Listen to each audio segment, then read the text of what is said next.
Everything you've ever wanted to know about Billy Waugh, read in full from Wikipedia. Stick around to the end. Let's begin.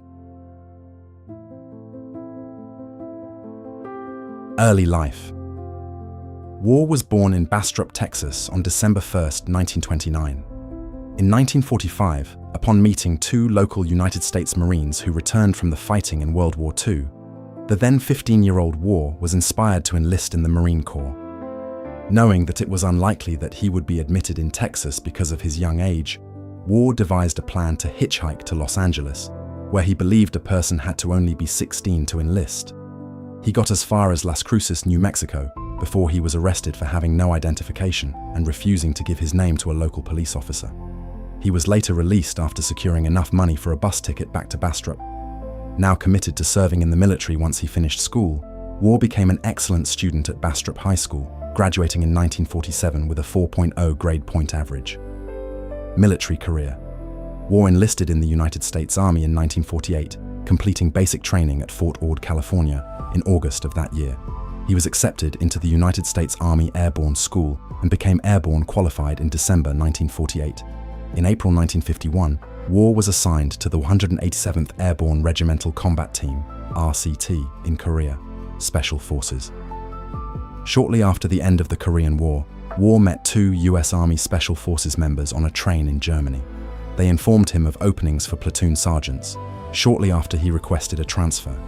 He began training for the Special Forces and earned the Green Beret in 1954, joining the 10th Special Forces Group, SFG, in Bad Tölz, West Germany. As US involvement in the Vietnam War increased, the United States began deploying Special Forces A-teams, Operational Detachment Alpha, or ODA teams, to Southeast Asia in support of counterinsurgency operations against the Viet Cong, VC, North Vietnamese and other communist forces. Waugh arrived in South Vietnam with his ODA in 1961 and began working alongside civilian irregular defense groups there and in Laos.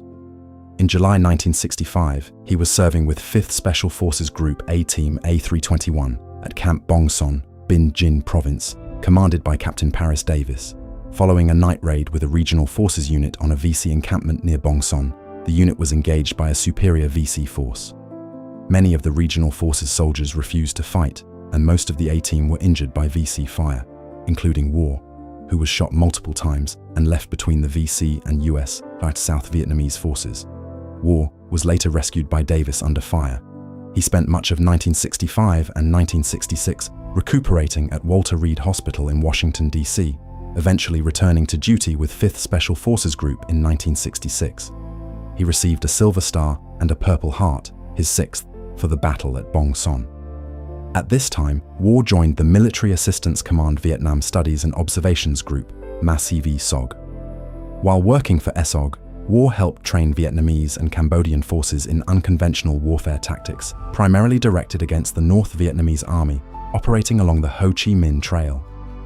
Prior to his retirement from US Army Special Forces service, Waugh was Senior NCO, non-commissioned officer, of MACV-SOG's Command and Control North, CCN, based at Marble Mountain on the South China Sea shore, a few miles south of Da Nang, Vietnam.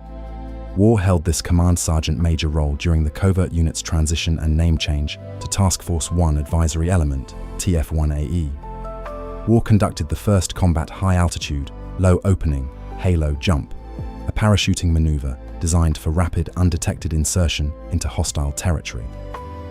In October 1970, his team made a practice combat infiltration into the NVA-owned War Zone D in South Vietnam for reassembly training, etc.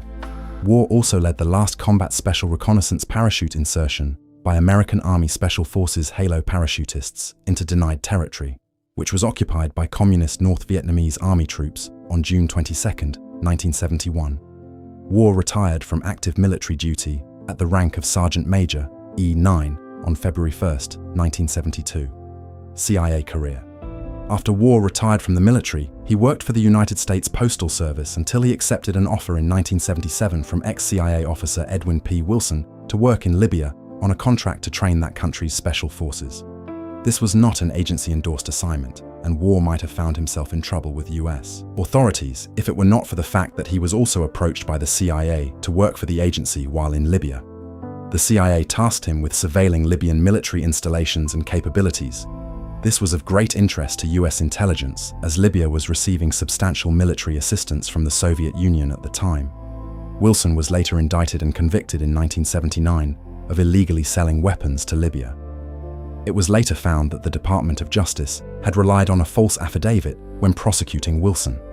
As a result, Wilson's convictions were overturned in 2003, and he was freed the following year. CIA leadership under the Carter administration sought to distance itself from war, so he took a job as the Deputy Chief of Police at the US Army Kwajalein Missile Range in the Marshall Islands, where he was tasked with tracking Soviet small boat teams operating in the area to prevent them from stealing US missile technology. By the late 1980s, Waugh had returned to the CIA. He took part in several important assignments in Khartoum, Sudan during the early 1990s, where he performed surveillance and intelligence gathering on terrorist leaders Carlos the Jackal and Osama bin Laden alongside Kofa Black. At the age of 71, Waugh participated in Operation Enduring Freedom from October to December 2001 as a member of the CIA's Northern Alliance liaison team led by Gary Schroen, which went into Afghanistan to work with the Northern Alliance to topple the Taliban regime and Al-Qaeda at the Battle of Tora Bora. It is unknown how many missions Waugh was involved in during his career. Education. In 1985, Waugh was again requested by the CIA for clandestine work. Before he took the offer, he decided to further his education, earning bachelor's degrees in business and police science from Wayland Baptist University in 1987. He also earned a master's degree in interdisciplinary studies with a specialization in criminal justice administration, MSCJA, in 1988 from Texas State University, formerly Southwest Texas State, in San Marcos, Texas. Death. Waugh died on April 4, 2023, at the age of 93. A memorial service was held at U.S. Special Operations Command Headquarters at MacDill Air Force Base, Florida, presided over by the commander of USOCOM, General Brian Fenton. Waugh was cremated. A portion of his ashes were returned to his birthplace of Bastrop, Texas, while in accordance with his wishes, the remainder was scattered by a Halo jump team in a parachute jump over Rayford Drop Zone in Rayford, North Carolina. That's the complete article. If you made it this far, you'll love the rest of the channel. Subscribe for a new Wikipedia deep dive every single day. The next video is on screen now, and if there's a topic you want narrated, drop it in the comments. Thanks for watching.